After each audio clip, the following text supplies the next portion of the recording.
Magandang araw sa inyo mga kaibigan. Itong ating almusalita sa araw na ito, March 15. Ang ebanghelyo natin is John 7:1-30.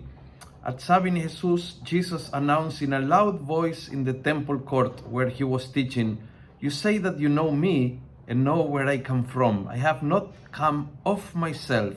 I was sent by the one who is true, and you don't know him.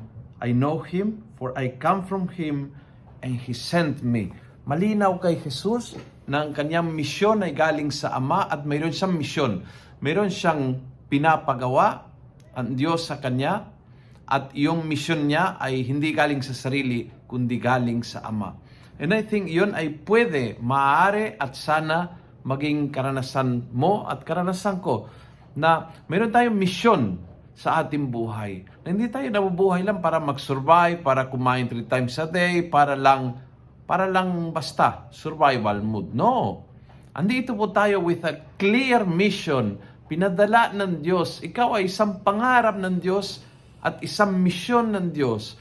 Sa pamamagitan mo, ang mundo ay magiging mas mabuti. In a small, little, tiny way na kaya nating gawin, pero pinapadala tayo ng Diyos para mapabuti ang mundo at para mapahayag ang kaharian ng Diyos.